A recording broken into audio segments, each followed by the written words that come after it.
Francisco. Joining us now, Republican Congressman Adam Kinzinger of Illinois. He's a member of the Select Committee investigating the January 6th attack on the Capitol. Congressman, thanks for your time this morning. Obviously, this is a disease in our politics in our country that you've been talking about for a long time, particularly in the days, weeks, months, and now years after the attack on the Capitol on January 6th. What led us here? I know it's a long conversation.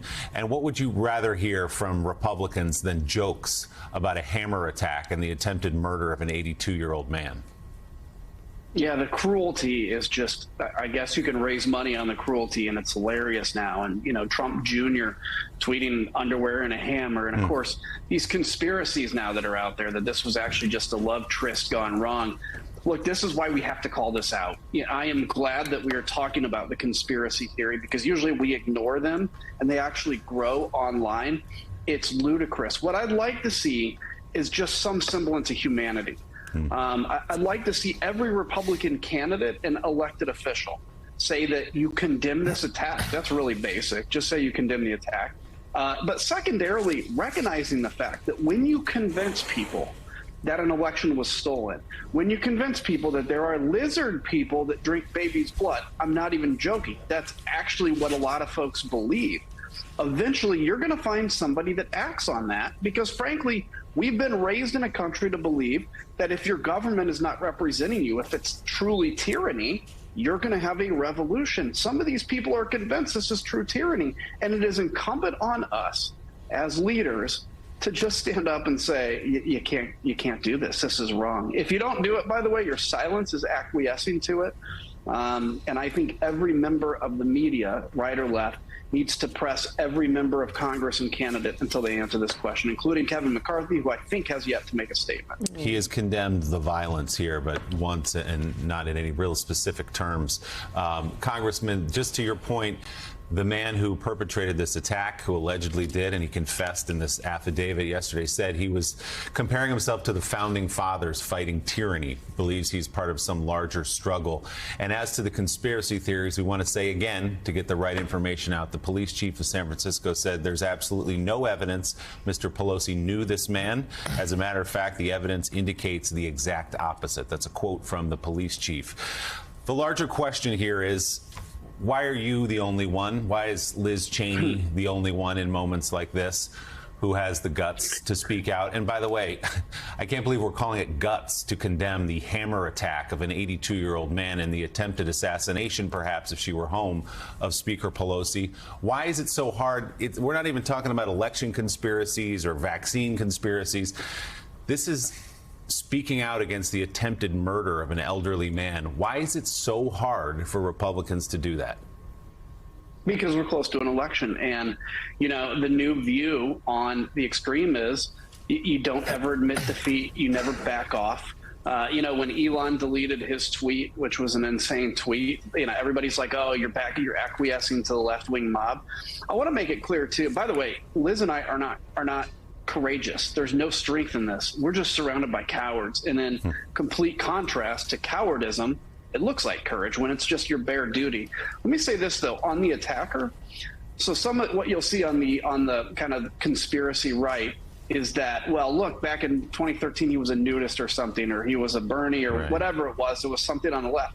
What that proves to me is how quickly people have been radicalized into this QAnon thing. Everybody has a friend that used to be somebody on the left or in the center or reasonable that within a period of a month or two was reading the internet and is now radicalized. That goes to show me the huge issue that we have here. Yeah, we do.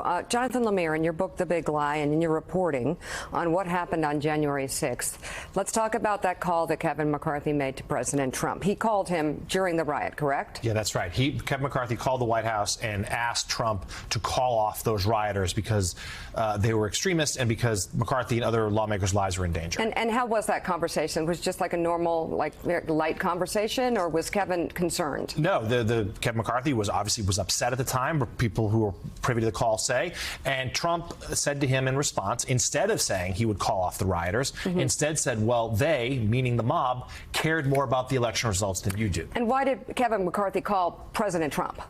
Was there anyone else he could have called? Well, President Trump was, of course, the people who were storming the Capitol were doing so in Trump's name. So McCarthy and many others felt the only person who could have called them off would have been Trump. So with that in mind, Congressman, do you agree that Republican leaders, especially those who follow Trump, the folks like Ted Cruz even, and members of Congress, Marjorie Taylor Greene, Matt Gaetz, others, they're very close with Trump, and they're doing a lot of things like retweeting and posting conspiracy theories and mocking what happened to Paul Pelosi. Do you think that these leaders could actually help quell the growing political violence that we are seeing and will see in this country if they were to speak out directly against it? Yeah, 100%. This is the whole issue we had after January 6th, when Kevin McCarthy literally resurrected Donald Trump's political career when he went to Mar-a-Lago, is we had reached a moment where if everybody had stood out and spoken out, they could have changed something. I mean, look, we swear an oath to the Constitution, and I know that gets thrown around a lot, and it's kind of a cheap thing to say now, sadly, but I swear an oath to the Constitution, not to the 700,000 people I represent. My oath, I don't make an oath to my district. I don't make an oath to my constituents. I make an oath to the Constitution because our founding fathers knew that there would be a moment where things would get hard and you would have to go against the popular will of your base or whatever that is and stick to the Constitution. I think it is incumbent on anybody who has sworn that oath, whether it's Ted Cruz, whether it's Marjorie Taylor Greene or anybody. If they truly believe in that honor, they have to stand up and defend it. It doesn't mean you have to now all of a sudden say the Democrats are right, or you don't have to, condemn the Democrats on this or that.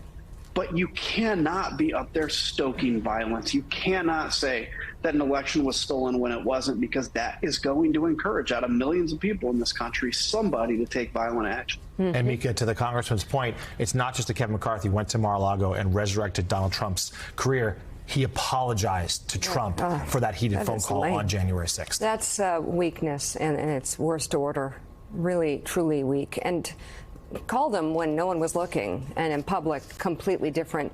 And the truth is that there are Republicans, Kevin McCarthy would be one of the top ones, who could say something now that could change the course of history and change what we're seeing as a violent swirl toward the far right and a cult really preying upon the minds of deranged people like DePape.